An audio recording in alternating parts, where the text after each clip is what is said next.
Alors Sylvie, qu'est-ce que c'est la caravane? Alors, la caravane, c'est la cabane d'écriture. Enfin, c'est la cabane, c'est une vraie caravane qui a une histoire parce qu'elle est liée à un paysage particulier. Et on a eu l'occasion d'acheter cette petite caravane dans laquelle j'avais travaillé à un moment, sous un châtaignier, et de la transporter dans notre jardin. Et c'est devenu un carré d'écriture, enfin un lieu d'écriture qui est aussi la cabane des enfants, hein, elle est partagée. Carré caravane. Le chat qui ne comprend pas pourquoi miaule pour me signifier « Que fais-tu dans une caravane là, dans le vent gris qui nous cerne, alors que dans la maison la chaleur irradie? Oui, à quoi bon nous faire croire que tu écris une prose de plein vent, alors que tu t'es installé à l'intérieur, dehors dedans, avec vue sur collines, jardin, cyprès bleu-gris, ciel rose, strié de nuages annonciateurs de vent et de froid, autour de l'abri, asile de jour à peine secoué par les rafales, une manière de tenter une sorte d'écriture en plein air, à défaut de plein vent. Ce serait ça, une tentative pitoyable, pense le chat, juché sur le tas de bois, se taisant, ironique dans sa manière oblique de me regarder.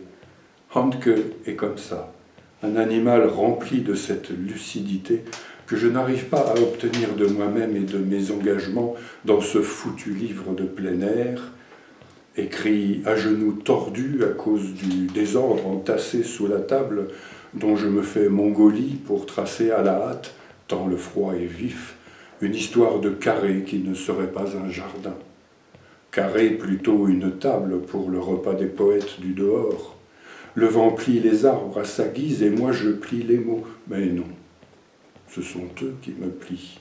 La preuve, cette jambe, ce genou tordu, pour parvenir à me glisser sur la banquette et écrire vite, tout en reluquant le ciel de traîne qui décidément n'appelle guère à sortir, mais plutôt à se pelotonner devant un feu ou à le faire jaillir de soi si l'on en est encore capable.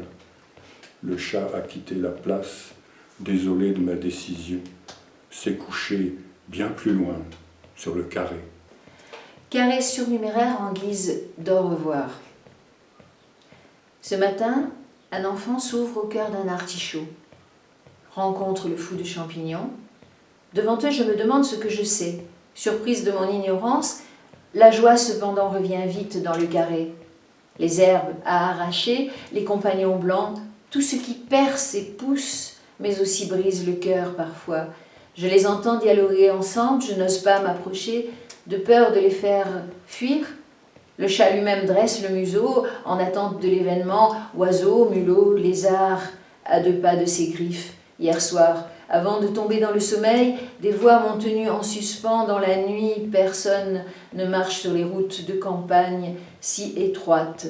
2 personnages d'un tableau de Van Gogh égarés sur le chemin, en grande conversation.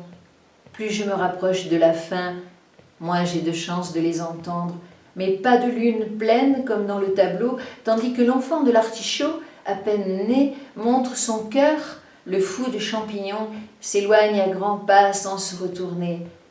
La seule question du jour qui vaille, va-t-il pleuvoir, est emportée par une saute de vent, et je reviens à la voix qui intime à l'enfant un ordre. On ne pleure pas dans la forêt. Ce n'est pas celle du fou de champignon, mais une voix féminine méchante, comme seules le sont les voix des sorcières. Et repensant à ce que dit Hélène de l'hospitalité des histoires, j'ouvre à l'enfant le sentier du conte, qui le ramènera chez lui, des cailloux blancs plein les poches, et sur la tête, pour se protéger du soleil, un mouchoir en carré. Et alors Handke, qui revient fréquemment. Oui, alors Handke, il y a des écrivains qui sont si présents que j'ai l'impression d'avancer dans leur texte en même temps, en quelque sorte, une espèce de dialogue avec Handke à travers le fou de champignon qui est cité, on l'a dit tout à l'heure.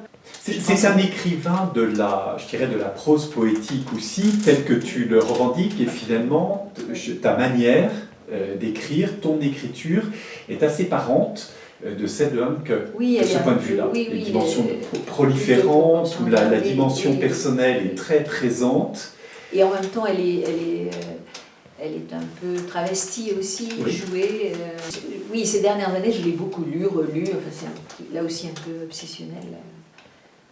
Mais c'est un écrivain qui me passionne aussi par son rapport à l'histoire, qui est très controversé, très compliqué.